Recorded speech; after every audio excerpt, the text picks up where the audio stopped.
Welcome to today's Explainer. Have you ever wondered how an author can take totally flat, boring text and literally transform it into this gripping, emotional experience that stays with you for years? Well, today we are opening up the author's toolbox. We're going to uncover the exact techniques that writers use to basically bypass your logical brain and go straight for your heart.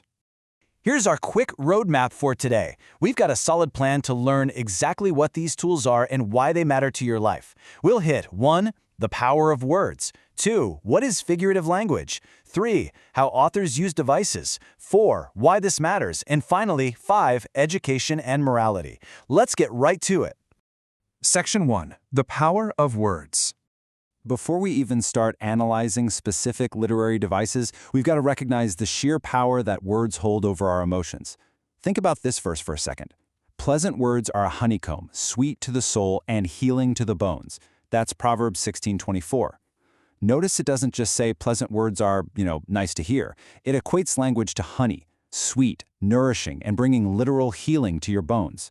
Words, they aren't just data transfers. They are full-blown experiences. Just look at the stark contrast here. Over on the left, we've got plain facts. They simply report what's happening, right? The man was sad, or the room was cold. But then on the right, we have figurative language. Figurative language doesn't just tell you what's happening, it makes you feel it. Authors use this kind of language because, frankly, they don't want you to just read a boring report. They want you to truly experience the story. Section 2. What is figurative language? So how do we define this academically? Well, figurative language is creative language used to shape deeper meaning, tone, and mood. It's basically when a writer steps away from the literal, rigid dictionary definition of words, because otherwise, reading a novel would feel like reading the terms and conditions of a software update, right? Instead, they use words to create a special effect, actually painting a vivid picture right in your mind.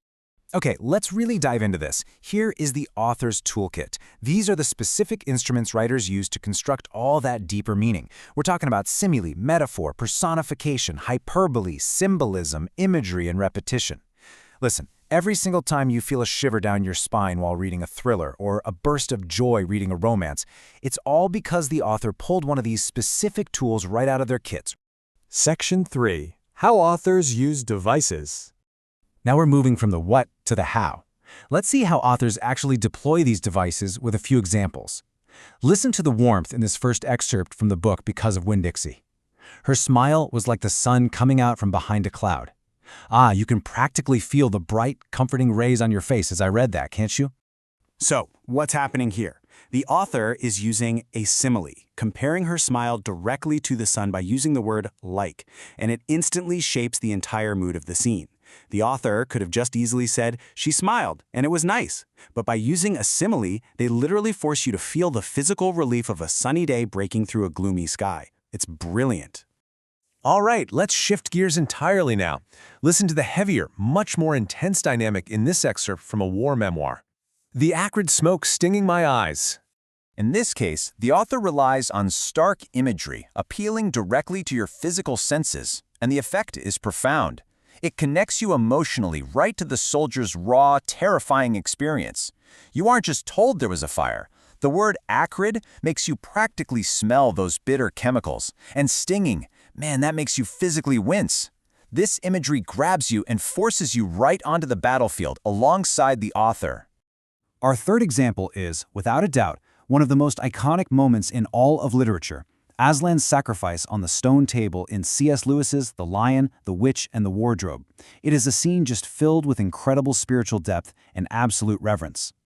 And this brilliantly illustrates a masterful use of symbolism. Aslan's sacrifice isn't just a sad moment for a magical lion, right? It stands for ultimate redemption. It adds massive layers of moral and spiritual meaning to what might otherwise be just a simple fantasy story. Symbolism is the ultimate secret weapon. It allows writers to hide universe-altering ideas right inside accessible creative choices. Section 4. Why this matters. Now, you might be sitting there wondering, okay, this is great for an English test, but why does this actually matter to me?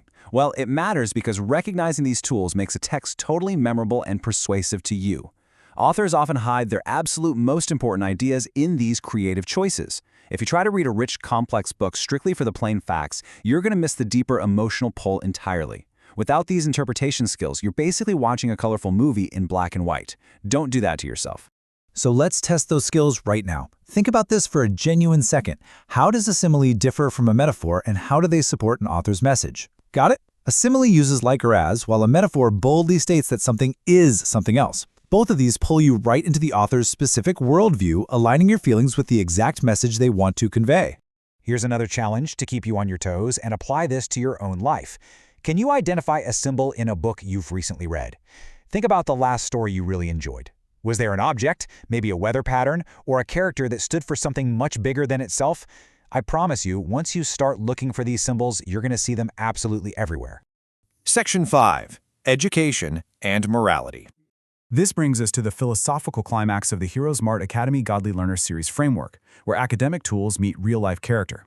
Here is a powerful concept to anchor our learning today. Education without morality will hurt. Period. Simply knowing the academic difference between a simile and a metaphor just isn't enough if you don't have the moral compass to use your words and your knowledge for good. Intertwining biblical morality with these academic skills is absolutely crucial for a well-rounded life. We actually find a beautiful promise in Romans 8:6-7, which promises peace of mind to everyone who keeps their mind spiritual. You see, true peace of mind doesn't just come from getting an A on a literature test, it comes from true spiritual engagement, using your education to understand deep moral truths and engaging with content spiritually. That is the ultimate goal of learning. I want to leave you with this highly impactful thought to reflect on today. What is the point of being smart and supposedly educated if you just continue to make bad choices that hurt yourself and others? Character will always matter more than raw intellect. So use your education, use your new understanding of the power of words to make choices that heal and build up. Thank you so much for exploring this with me today.